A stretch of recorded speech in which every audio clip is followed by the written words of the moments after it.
Today, we're digging into one of the most terrifying and, just unbelievable close calls in modern history. This is the story of a top-secret Soviet doomsday weapon. A project so wild, so dangerous, it really could have rewritten the entire end of the 20th century. This is the story of Project Polyus. So let's just jump right in, because this whole insane story really comes down to this one question. What happens when the fate of the entire planet rests on a single line of code? Well, as you're about to see, the answer is almost catastrophic. And the only reason we're not living in a totally different world is because of an error so basic it's almost funny. And there it is. That's the whole ball game. We're talking about an 80-ton orbital battle station, one of the most advanced weapons ever dreamed up, and it was made totally useless by a simple 180-degree mix-up. A machine built to win the Cold War, defeated by what's basically a digital U-turn. To really get why this thing was even built, you have to rewind to 1987. The Soviet Union was under just immense pressure. Its economy was a wreck, the war in Afghanistan was a total disaster, the entire system was cracking at the seams. This was a superpower teetering on the edge of collapse. And then, President Reagan gets on TV and announces the Strategic Defense Initiative, which everyone immediately starts calling Star Wars. The whole idea was to build this space-based shield that could just shoot down Soviet missiles. For the guys in the Kremlin, this was an absolute nightmare. It threatened to make their entire nuclear arsenal, the very foundation of their global power, totally worthless overnight. So, and this is really the key here, the Soviet reaction wasn't some carefully planned strategic chess move. No, it was just a reflex. The Soviet military-industrial complex basically had one setting when it came to American tech.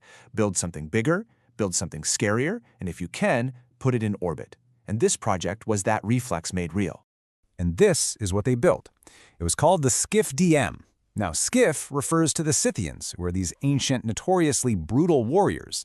The DM part, though, it stood for Demonstration Module.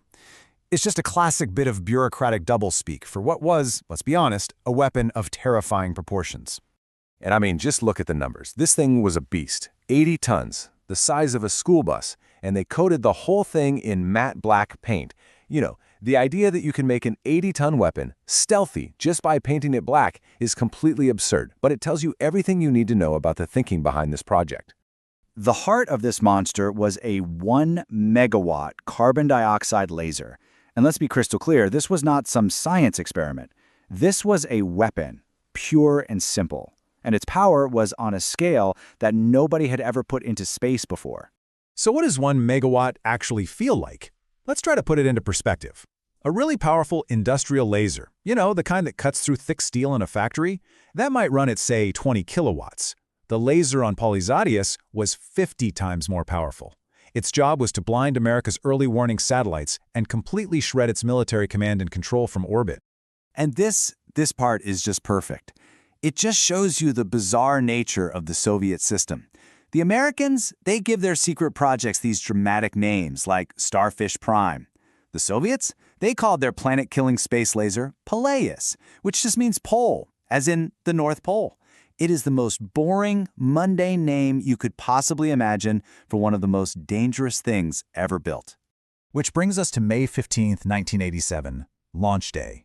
You've got years of secret work, billions of rubles, and the pride of a nation all sitting on top of their brand new, super powerful Energia rocket for its very first flight. It was either an act of supreme confidence or, maybe supreme desperation. And this timeline just shows you how fast it all went wrong. The launch itself? Flawless. The Energia rocket was perfect. The Skif-DM separated from the booster right on schedule. Everything's going great. But then, at T plus 465 seconds, a single little programming bug flips the entire spacecraft completely around. So when its engines fired to push it into orbit, they instead pushed it straight back down toward Earth, sending 80 tons of high-tech weaponry on a fiery dive into the Pacific Ocean. Just stop and think about that for a second. Years of research. Thousands of hours poured in by some of the most brilliant engineers on the planet. This was the last, desperate gasp of a superpower trying to stay even with its rival. A huge investment of money, resources, and national pride. And all of it was undone by what is basically the rocket science version of trying to plug in a USB drive the wrong way. A single, simple, catastrophically dumb mistake. The doomsday weapon was fully operational for about as long as a TV commercial before it spectacularly destroyed itself. The failure itself is an incredible story, right? But the truly chilling part is when you stop and think about the alternative. What if it had actually worked? What kind of world would we all have woken up to on May 16, 1987? If it had succeeded, the fallout would have been instant and massive. Yeah, it would have violated international treaties, sure, but way more important, it would have given the Soviets the power to blind the United States in the first few moments of a war. It would have put a ticking clock in orbit, completely upending the entire strategic balance of the Cold War. You see, the whole terrifying logic of the Cold War was built on this one idea: mutual assured destruction, or MAD. It's a simple concept, really. Nobody starts a nuclear war because nobody can win one. The absolute certainty that both sides will be completely wiped out is what kept the peace. But a weapon like Polyus just shatters that logic. If you can blind your enemy's warning systems, you suddenly create what's called a first strike capability. You make it possible to hit them before they even know what's happening. And this is the critical part. A weapon like this doesn't make things safer. It creates this terrifying incentive for the other side to strike first, making a nuclear war dangerously more likely. And get this detail is just wild.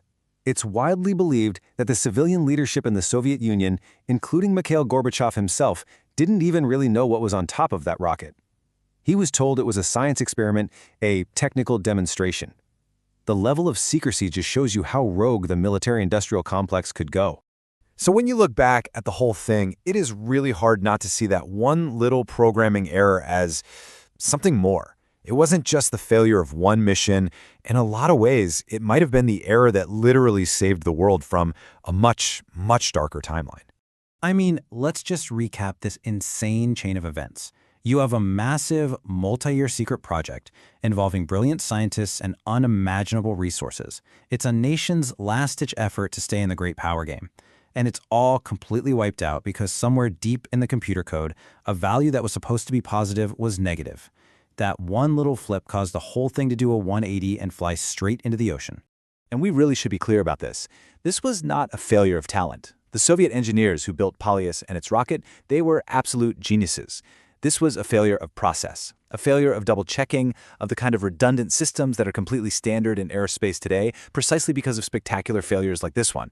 You know, this whole story just leaves you with this one deeply unsettling question. This is one story that we happen to know about, right? One mistake that accidentally went the right way for all of us. But how many other moments like this are out there, just buried in some classified archive? How many other times has the entire course of our history turned on a mistake just as small? And that, in the end, is the real lesson from Project Polyus. It's a pretty stark reminder that history isn't just shaped by big strategies and famous leaders. Sometimes, it's shaped by a single misplayed minus sign. The margin between the world we live in and the one we almost got is often, well, embarrassingly thin.